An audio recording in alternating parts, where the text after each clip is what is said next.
Hi there. Hey. Face here. No, okay. No, that's probably a trademark violation, Sergey. Let's edit that out. What? I love Nickelodeon. Giving credit where credit is due. Fine. Okay. All right. Hi.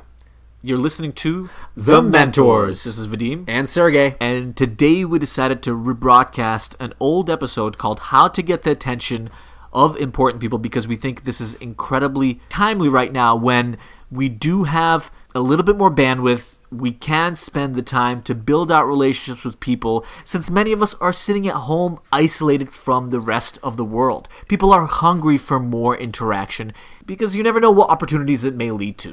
And believe it or not, as Vadim and I have experienced in the last couple of weeks, you know, if you've been listening to the show, we launched a new venture called School 16, and we can tell you from firsthand experience, people are responsive right now. They're open and willing to collaborate, and we want you to take advantage of this moment. As a matter of fact, we use the exact techniques that we share in this episode to recruit over a dozen instructors from places like Facebook and Google to offer up their time for free. The beauty is these communication skills can be learned and honed by anybody and are incredibly important for any entrepreneur to master, but also anyone that's trying to navigate their career and progress it further. If you're a listener of the show and you want to join our free live classes, we have one today, April 1st at 6 p.m. Eastern Time. We would love for you to join us. Go to school16.co and sign up, and we'll send you an invitation link. As always, thanks so much for listening to The Mentors and being a supporter of this podcast. And please enjoy this episode on how to get the attention of important people.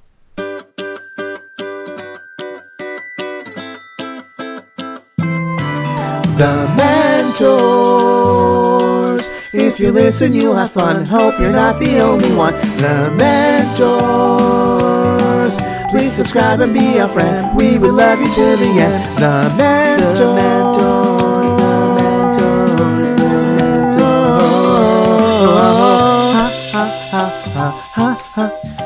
Hello and welcome back to The Mentors. This is Vadim. And I'm Sergey. And we are twinsies. We actually just got off the phone with a couple of twins, super excited about the business they're building, and they're going to be shows on our podcast in a couple of weeks, so listen out for that. This is a show where we interview founders who have succeeded despite having no experience to try to understand how they overcame obstacles that every entrepreneur faces in the critical early days. And today we have a very special topic that we're going to be talking about that was very important to us while we were growing the various businesses, and by the way, is even a critical aspect of growing this podcast, which is how do you get important and influential people to actually respond to you and give you the time of day? As an entrepreneur, half of your job is actually getting people to pay attention to you, right? Because when you're getting off the ground, that's the hardest thing to do. No one knows about you. No one cares about you. So how can you actually get them to care? And that's why we decided to talk about this topic today, because it's so top of mind for any creator, any entrepreneur who's trying to bring something to this world. Over the years, through the different ventures that we've started or tried to start, we've had people respond to us like directors and VPs at MasterCard, the chief revenue officer at Mashable, the chief controller at Twitter as a potential investor. Yeah, Vadim got Noah Kagan to respond a few weeks ago, who was the founder of AppSumo. He was one of the first 30 employees of Facebook, and one of the early guys at Mint as well. So, and that was from a cold email, by the way. Yeah. And most of these were. And so Vadim and I have been able to get people to respond from cold emails, from slightly warm emails as well, from calls as well, because we've done a lot of sales in the past. But the whole point is that we know how to get people's attention and how to activate something that actually gets them to decide to respond. And that's really what you're trying to do, is make that decision easier for them. So we're going to dig into how we actually were able to do that. And for you, this can be relevant in a variety of ways. If at some point in your life you decide you want to write a book and you need to interview interesting people for that book, you need to figure out how to incentivize them to respond. If you have a side project that you want to work on, if you're an artist and you're creating art and you want to be featured in an art show by a famous gallery owner in a city that you're in, you might need to get them to respond. So these principles can be applied in a variety of different ways and hopefully would be useful for you throughout your life. Yeah, and I think they'll another thing to note, of course, is that they will be useful to get anyone to respond, right? I mean, you might not necessarily need someone like a VP at MasterCard to respond, but maybe you're looking for a co-founder and you want a smart engineer to respond to you, and so you can use similar principles to get them to respond. I think principles makes it sound a little bit intimidating. It's not very intimidating. You're going to hear that it's actually pretty basic ideas, but if you apply them regularly, I think they're going to work for you. But to help it be a little bit more digestible, we did want to cover a few sort of principles or methods that we have come up with over the years. And the reason why we actually constructed these into methods is because we do mentor a lot of entrepreneurs and we meet with them on a weekly basis. And a lot of times it's just easier to communicate something when it's packaged in a structured way. I will say that in the end of the day, you have your own voice and you need to find that voice, and ultimately whatever works for you might not work for somebody else. But you probably will find that if you are an effective communicator already, you already may have used some of these methods in your own outreach. So what are the two principles that we're going to talk about today, Sergey? We're going to talk about the why, what, and how principle, and the once principles. And really what these are structures or skeletons, if you will, of what your email is going to look like. So what we're trying to do is give you a way to, when you sit down to write an email to somebody, have a way to format or think about that email as far as what the structure is going to look like, what you're going to write when, so that you increase the likelihood that the email is read and then replied to. And the first sort of rule of thumb that I wanted to cover is pretty straightforward, but a lot of people seem to miss it, which is when you're reaching out to somebody important, or at the very least somebody that has limited time, you need to make sure that you're keeping your email or message pretty short and simple. And at the very least, if it's a little bit on the longer side because you want to provide more context for that person, you have to keep it digestible. So formatting a lot of times is very important. Don't shove all the information into one paragraph. Split it up into easily digestible sentences that someone can kind of just look through and read. So the first thing is you will definitely lose them if you start off by writing a book and by making it hard to read. So don't do that. Don't fail before you even have a chance. I'll touch on another method, I think, to keep it short is don't feature dump maybe feature dump is not the way you would say it, but don't tell the person every single thing that you think they need to know about you and every little thing about your product or service or whatever it is that you're trying to get their attention for. Realize that most people don't care, especially if they don't know you. So just include, we talked about this in another episode, your highlight reel. Just like if you would go to a networking event, you're not going to spend 10 minutes talking about yourself. You're just going to talk about your highlight reel, that 30 seconds to a minute. Same here. Only the information that's most applicable to that individual or for that specific situation, and the things that are most impressive about you, and forget everything else. And look, I'm sure you're awesome. We think you're beautiful, baby. But or handsome. But they don't know, and more importantly, they don't care. And maybe they even would care. It could be a very empathetic and nice person, but when somebody's busy, when they're in the grind of the daily sort of struggle and dealing with their own issues, it doesn't matter how amazing you are. So do, of course, communicate value, and we're going to get into that in about a second, and sort of maybe mention some accolades about yourself if it's relevant. But do understand that you need to respect their time and value them right up front. And showing that and communicating that in your message can go a long way. So we're going to start off by talking about the principles that we mentioned a little bit earlier. And the first step is why. So when you're jumping into the message right away in the first sentence, you need to hook that person. You need to give them a reason as to why they should respond to you and why you're reaching out. You need to be very clear and direct about this. Some people, tend to be coy or dance around the issue or try to say something funny right up front to hook somebody into the email. But no, you need to be to the point and direct and hopefully communicate it in a compelling way. So why are you reaching out? Are you a founder and CEO? Are you someone interesting that have done something that's very relevant to what they're working on or what they might be worried about right now? And why are they relevant for you? What have they done? What line of work are they in? Or why are they a domain expert where there's kind of a potential symbiotic relationship that can be built between the two of you that would then plant the seed in their head in the first sentence that says, you know what? Me and this person are sort of on the same playing field. Yeah, you might be asking for a favor at some point down in the email, but at the very least, this person's interesting. There's a relevant reason why they're reaching out.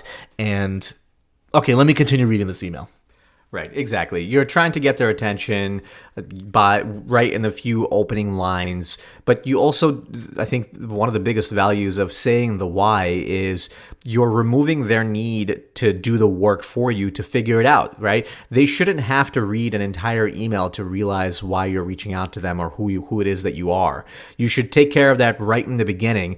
Actually, preferably even in the subject line. A lot of times subject lines that get opened the most are the ones that are very relevant, that set the expectation for what the body of the email will be and tell you exactly what it's about.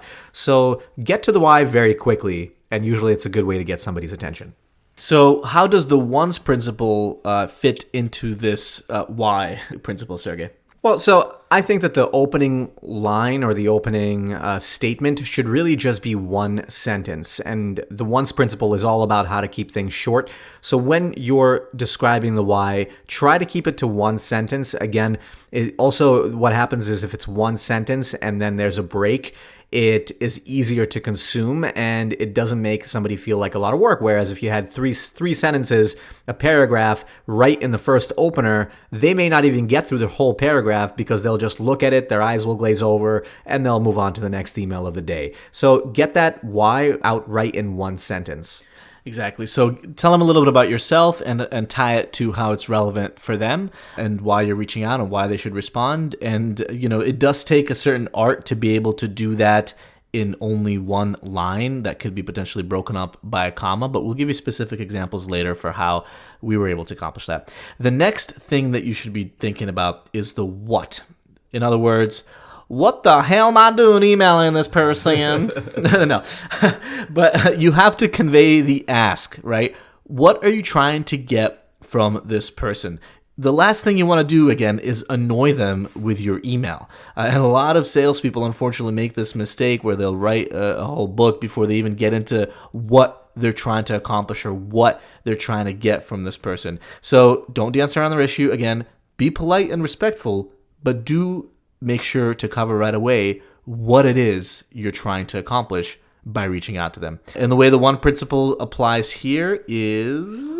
Well, so the one principle, a lot of people make this mistake, and actually I made this mistake in the past because it seems intuitive, but when they're describing what they want from someone or what they could do to help them in whatever issue they're trying to solve, you kind of feel like, especially if they're important or they're more experienced than you, that you should provide a menu item of ways they can help you so that just in case, maybe I'll hit on this one thing that they want to help me with. Or if not that, then at least I'll mention another thing in the email that they might help me with.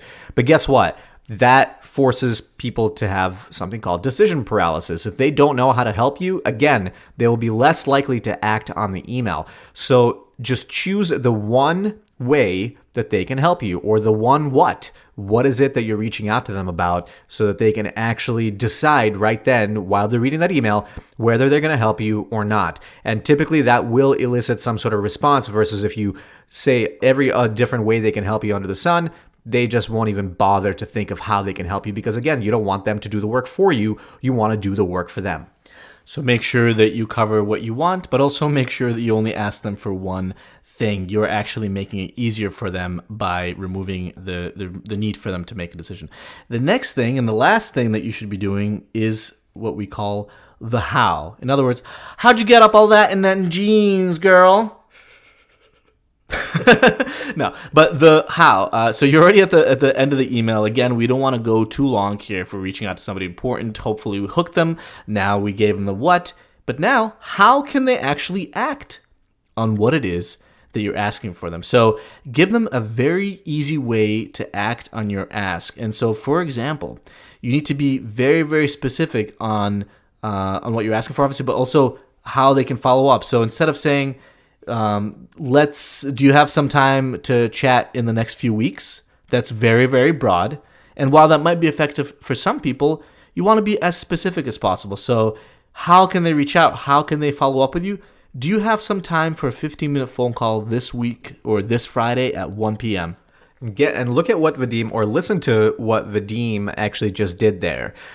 He applied the once principle by giving that person one very concrete option for how to act. So the how for him in that case was a phone call at a specific point in time next week.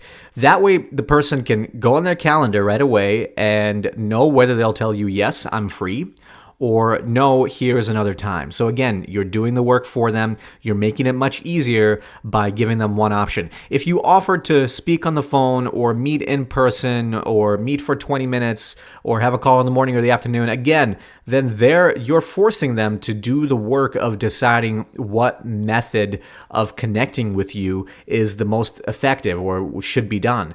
Do the work for them and give them one option. They'll tell you if that option doesn't work.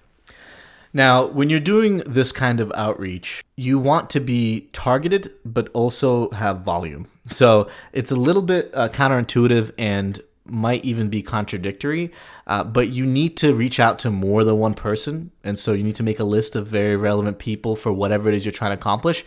But you do want to make sure that every single note or message that you send is to a highly targeted person and also ultimately customized. Now, you can borrow some messaging from a previous email and kind of reconstruct it, but you want the person to feel like the email was just meant for them. And also what we mean by targeted is they have to be relevant to you specifically. We covered this in the why, but not only does the messaging have to be targeted with respect to how they could help you, but why them? They need to really feel like it makes sense to take the next step with you specifically because they don't know you and they ain't got no time for this. They don't have time for this. I will say also about the volume piece of it, right? The numbers piece of it, but also being targeted. If you have a small number of people in the universe that could really be helpful to solve a specific problem, then it's worth to write a specific custom message just for each of those individuals where you prove to them, and I think Vadim's going to give a great example in a second, where you prove to them that you understand them, their situation, you may even be able to bring value to them. Essentially, when they read the email, they really feel like you did your research and you're not just blasting off a bunch of form emails to them. So the example I'm going to give you is actually an email that I sent a few weeks ago to Noah Kagan. So again, if you don't know him, he is a successful entrepreneur and marketer. He was one of the top, I think, employee number 30 at Facebook, where he did marketing for them. He then also ran marketing for mnt.rs, which was later acquired. He started his own company called AppSumo. He had a podcast. He produces videos now, and he's just an overall really cool guy. So we were going to Austin a few weeks ago, and I wanted to make sure that we can get some meetings on the calendar with some notable people that live in Austin. So we thought about reaching out to Tim Ferriss, but that was a bit of a reach. But we ended up getting Charlie Hone on the podcast. The episode is already public and up there, so check it out. We talked about how to create virality and create bestsellers and overcome anxiety and a lot of really cool stuff. And Charlie Hone actually was an employee for Tim Ferriss and Seth Godin, a lot of really cool guys, and he's done a lot of very interesting things himself. He's published 2 books. But, that was a cold email I sent to him. But I also sent a cold email to Noah.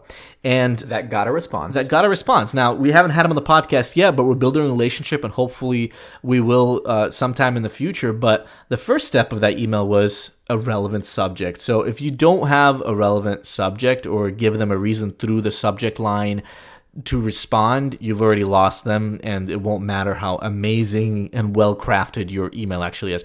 But the subject I sent him was "in town in a few weeks." Immediately, that piqued curiosity. Why should he know that I'm in town in 2 weeks? Okay, I'm in town in a few weeks, so if I'm there as well and this is something really interesting, maybe I should check it out. So first of all, the subject was in town in a few weeks, so I noticed right away that he opened the email. I had email tracking set up there. Noah, by the way, if you listen to this. But he's not. Sorry, okay, fine. Someday. Someday we'll be BFFs. We actually have a lot of mutual friends in common. But in my very first sentence, I said, "Noah, you don't know me, but I know you." Okay, that sounds creepy, but bear with me. So I've researched his personality. I knew he was a funny guy, and I seem to think, I guess I'm kind of funny too. Sergey, help me out here. Am I funny? You're okay. But the main thing is here, what Vadim just mentioned, which is he knew already that Noah might be receptive to a funnier opening line, and so knowing that about him, he was more himself, I think, Vadim, and included a funny opening line just to get his attention. But probably for someone else, he might not go the funny route, I would say. Yeah, exactly. Not everybody. Some people like serious folk. But my next line was the why, right? Why am I reaching out and why he should pay attention? So all I said was my twin brother and I are entrepreneurs and mentors to early stage companies out of New York City. We recently launched a podcast called The Mentors and would love to have you on our show if you think it could be valuable. So, Sergey, what did I do there? I mean, the last sentence, if you think it could be valuable, at least showed that it was respectful. I mean, you know what? If you don't think it's going to be valuable, you don't have to read the rest of the email.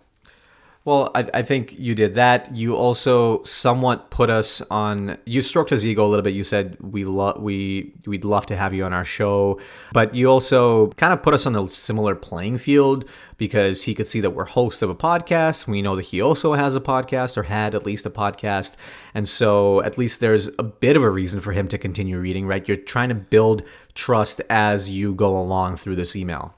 Yep, and then the next part was, so clearly I kind of put the why and the what, the ask in the first few sentences, which is great. If you can do it soon and quickly right away, that's awesome.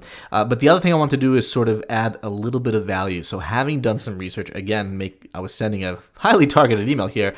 I wrote that I think the content that you put out is incredibly valuable, which is true. Maybe it stroked his ego a little bit, but it's true.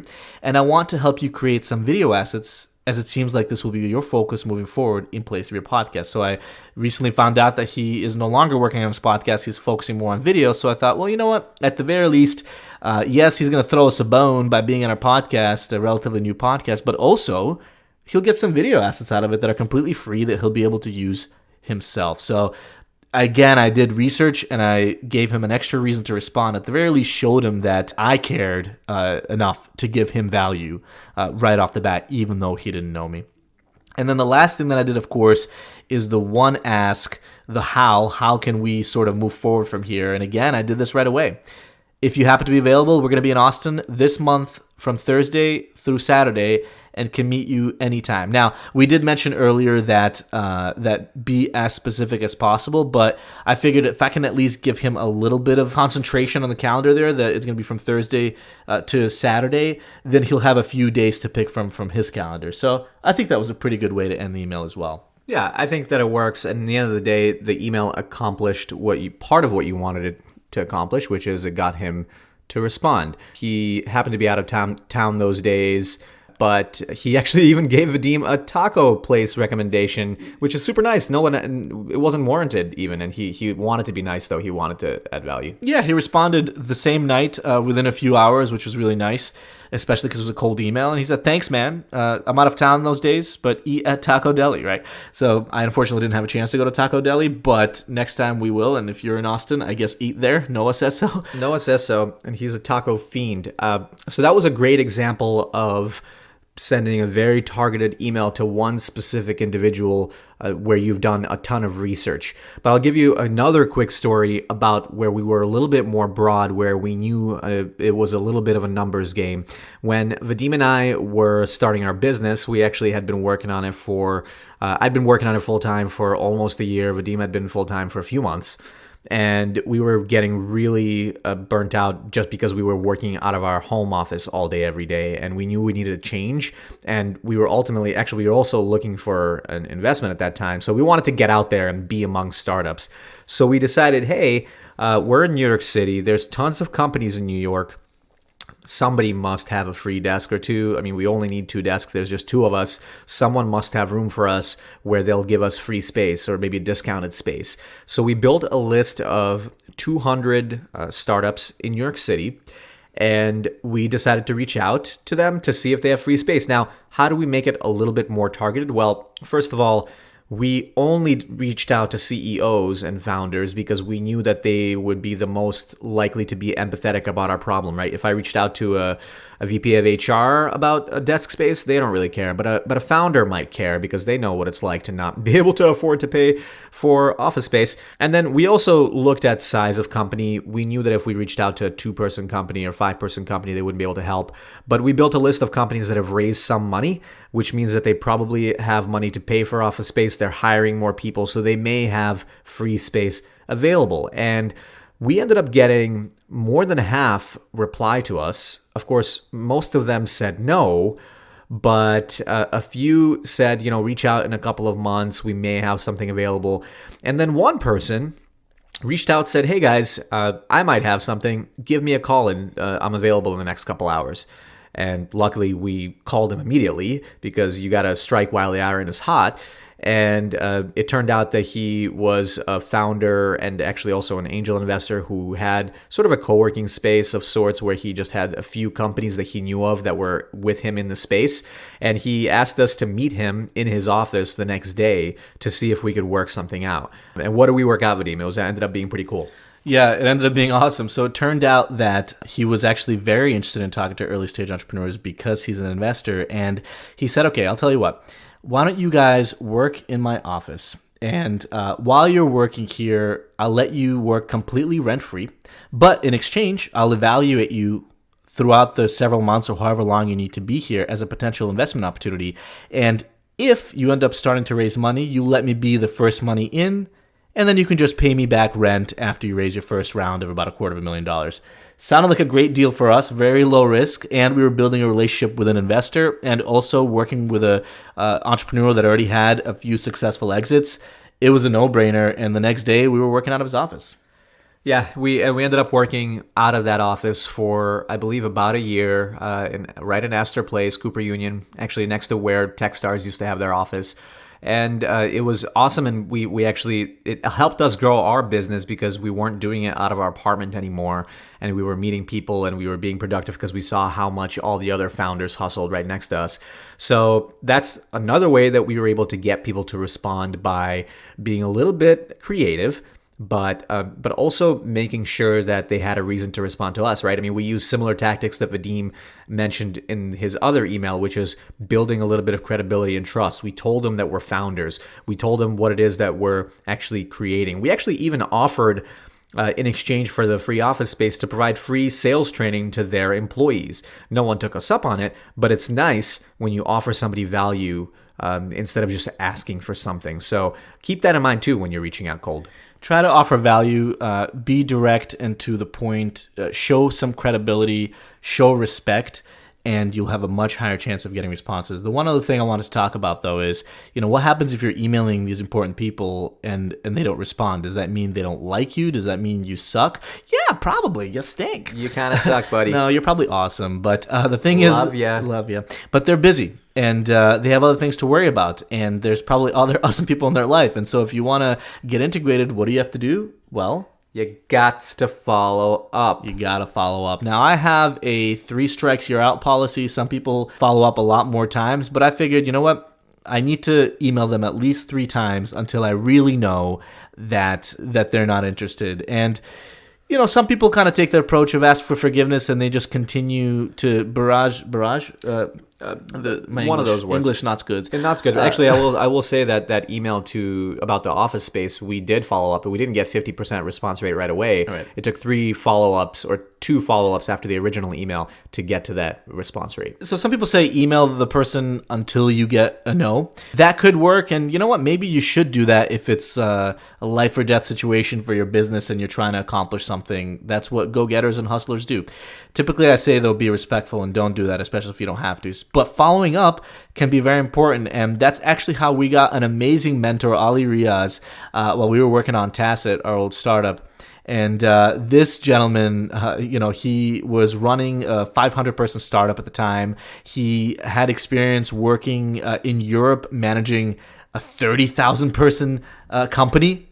So this guy was incredibly successful, already had some successful exits, and initially I had cold emailed him to try to get him as a customer because I could tell from my emails to him, we had a sales product, I could tell that he was a sales-focused CEO, and he didn't respond. I should say he did respond, but he said, I'm not an operational CEO. In other words, he was more hands-off. He was kind of sitting on the board, so I can't help you. And that was that. And you know what? Most people would stop right there. But I will say he did respond to the initial email, which is great. Not I. No, sirree. He's a persistent little... I am a persistent little lass. And what I did was I followed up and I said, well, you know what? To the goose goes the gander, and no pain, no gain. And ain't no sunshine. Okay, I'm running out of... but anyways, the point is I decided to follow up with him, and I said, you know what? Well, if he's not going to be a customer, maybe he can help us out a little bit and we can get some advice from him. I mean, this guy's super successful. So I decided to email him. I figured, you know what? He's had a couple successes under his belt.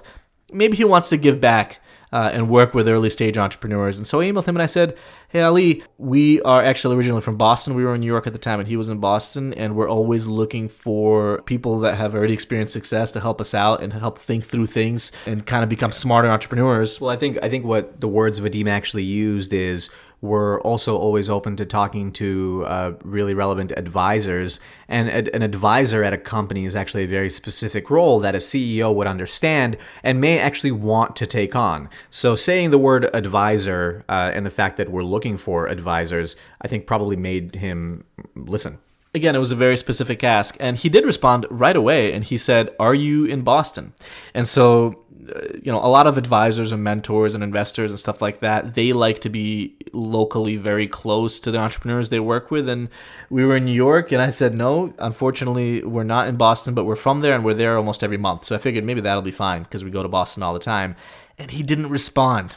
And I was a little crushed. How dare he? How dare he? Ali, I cried for a week about you, just so you know. But you know what? A week later, I decided to dry his crying eyes. Dry my crying eyes, eat my own dog food, and kind of follow my 3 strikes, you're out policy. And I followed up a third time, and I said, Ali, would still love to have you on as a mentor. Please let us know. We're going to be in Boston in 2 weeks. He followed up literally within 5 minutes. And he said, Vadim, I'm so sorry I didn't respond. I was actually out of the country, and I'm going to be in New York next week. Are you free to meet? And by the way, love the persistence. It's a sign of a successful entrepreneur. And so I had no idea. I thought he was ignoring me, but you know what? We live our own heads way too much. He was just traveling abroad. I mean, he was a busy guy. And he was actually the type of person that didn't mind the persistence. It wouldn't work with everybody, but he liked it. And it worked out. And we had an amazing relationship for years. We still do check in from time to time. And he's been a true mentor and a good friend. And, we would have countless of hours-long mentorship sessions on the phone in New York City, in his house outside of Boston. And this it's a crib. It's a crib. It's a nice house.